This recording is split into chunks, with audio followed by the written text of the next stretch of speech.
एक बहुत गरीब किसान था। वह अपनी बेटी के साथ छोटी सी झोपड़ी में रहता था। उसके पास खेती करने के लिए इतनी कम जमीन थी कि उसकी फसल को बेचकर उसे थोड़े से पैसे मिलते थे। उन रुपयों से वे लोग ठीक से खाना भी नहीं खा पाते थे। वह राजा के पास अपनी समस्या लेकर गया। राजा दयालु था। उन्होंने किसान को अपनी जमीन में से कुछ जमीन दे दी खेती करने के लिए। उन्होंने कहा, यह जमीन तो हमारी ही रहेगी, लेकिन उस पर उगने वाली फसल तुम्हारी होगी। किसान ने राजा को बहुत बहुत धन्यवाद दिया। एक दिन वह खेत की जुताई कर रहा था, तभी उसका हल किसी कठोर चीज से टकराया। उसने वहां खोद कर देखा तो उसे सोने की एक ओखली मिली। किसान ईमानदार था। उसने अपनी बेटी से कहा, हमें यह ओखली राजा के खेत से मिली है। जिसकी जमीन है उसी की यह ओखली भी है, इसलिए हमको इसे राजा को लौटा देना चाहिए। किसान की बेटी बोली, नहीं पिताजी, आप ऐसा मत कीजिए। आपको सिर्फ ओखली मिली है। यदि राजा ने आपसे इसकी सोने की मूसल भी मांगी तो आप क्या करेंगे?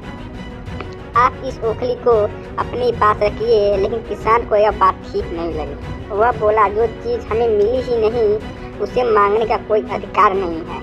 वह राजा के पास ओखली लेकर पहुंचा, लेकिन दरबार में ठीक वैसा ही हुआ जैसा कि किसान की बेटी ने सोचा था।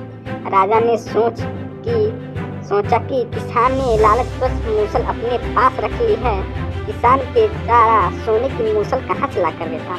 नतीजा यह हुआ कि किसान को जेल में डाल दिया गया। जेल में न ढंग से खाना मिलता था न पानी। किसान को ऐसी गलती की सजा दी गई थी जो उसने की ही नहीं थी। वह खाए पिए बिना निढाल हो गया। लेटे लेटे वह रात रोता रहता था और कहता था, काश मैंने अपनी बेटी की बात मानी होती। एक दिन राजा ने ऐसा कहते हुए उसे सुन लिया। उन्होंने किसान से पूछा कि वह ऐसा क्यों कर रहा है। तभी किसान ने राजा की पूरी बात बताई। राजा ने गलती का एहसास हुआ। किसान को तुरंत छोड़ दिया गया। किसान की बेटी को दरबार में बुलाकर उससे बात करने के बाद राजा को पता चला कि वह कितनी बुद्धिमान है। किसान की बेटी को राज की खजाने की मंत्री बना दिया गया और उन्हें रहने के लिए घर और सुख सुविधा दी गई। किसान और उसकी बेटी सदा खुश रहने लगे। किसान का पीड़ा कष्ट जरूर इतना था, लेकिन सच्चाई की ही जीत हुई।